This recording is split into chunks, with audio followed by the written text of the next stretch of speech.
Hello, I've just been into a Tesla store here in the UK and asked them a tricky question. Now, from the answer that they gave, it turns out that my day one Tesla Model 3 reservation that I put down 2 years ago, way back in March 2016, might be worthless. So how can that be?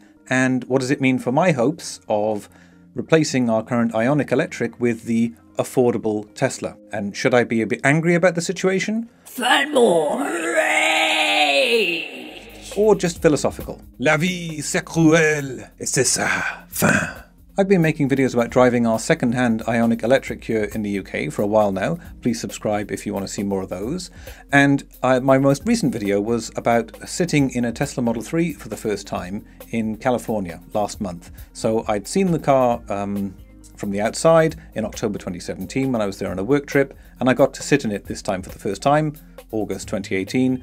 And this was after I'd put down, again, the day one Model 3 reservation here in the UK, March 2016. Never seen the car, saw it revealed online, decided to put down £1,000 sterling deposit, sort of pre-order, reservation, whatever they could refer to it as, and just hope and wait and see that this could be a long-range car with a very good charging network, enough space for our family and so on. There could be a sort of long-term driver that we would keep and, not have to worry about, something sustainable for us, something reliable, something long-term. Between putting down the reservation in March 2016 and when we might get the cars here in the UK, now Tesla says that production will begin in 2019, but, there's a queue, even for the people who put down day one reservations. It could be 2020 easily. So a lot of things can happen to, all kinds of people, but particularly me with a family and, changes of jobs and so on.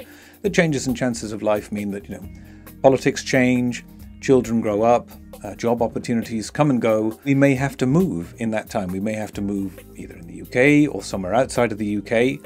It's a long time. It could be 4 years between putting down our reservation and getting the right-hand drive cars here in the UK. Now, my thinking in putting down a day one reservation was that we'd be at the front of the queue. I mean, I didn't really have an idea what the queue was, but at least the UK queue and possibly somewhere, fairly high up in the global queue, as I was imagining it in my mind, thinking of Tesla as a global brand and Tesla cars as a global product. Around about 400,000 people worldwide also reserved around about day one and in the weeks and months following that. I'm not going to go into kind of speculation about the numbers, about how many there have been since, how many there were at the time, how many new orders there are now, how many dropouts and so on. My point merely is it's a long queue and my place in it determines, whether we'll get the car sooner or later wherever we are in the world. Or so I thought. So what was the question I asked in the Tesla store? And also I want to make it clear I'm not sort of blaming any individual members of staff at Tesla. If I've misunderstood what they said, if they've got the information wrong, I'm happy to be corrected. One of the great things about making these videos on YouTube, I found, is that people in the comments have suggested all kinds of things that I didn't know about, features of my own car, the IONIQ Electric, other things about electric cars, other conditions in other countries. So, if I've got something wrong, I'm not sort of having a rant here. I'm pleased someone feel free to correct me. So the question I asked was this: if we have to move out of the UK before our order comes through and is confirmed, that we can actually get the car in the UK, which, as I say, could be mid to late 2019 at the earliest, probably 2020, what happens to our day one Model 3 reservation and our kind of hopeful place fairly high up in the queue? I've been holding off on asking this question and, wondering what might happen, whether it would be transferable, whether it's a kind of global reservation of some kind, or whether it's region locked. So it turns out from what I was told in the Tesla store, it's region locked, pretty pure and simple. It's locked to the UK. If I leave the UK, I have to just cancel the reservation here, put down a pre-order in whatever country we end up in, and rejoin the back of the queue. The reservation doesn't transfer anywhere. It's region locked, it's region specific. If we have to move, the Model 3 is gone, and say we go to a country where there's a high demand for it already, like Norway and so on.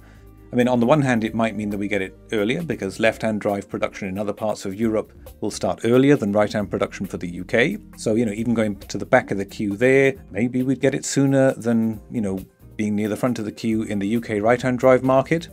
We could actually end up getting it sooner. I really don't know. Nevertheless, it was a bit of an unpleasant surprise. I mean, I had kind of, I guess I'm a bit sort of idealistic in that regard.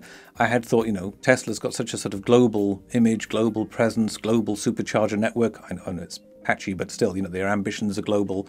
I just thought it was a kind of global reservation. It's a bit silly of me, really. I mean, a lot of the blame is probably on me. I accept that. It's surprising though. I mean, we've been, as you can see from the video I made about sitting in the Tesla Model 3, and you can probably sense from the tone of my comments about it, you know, I'm no Tesla fanboy, but I mean, I'm interested in the car. It looks really nice.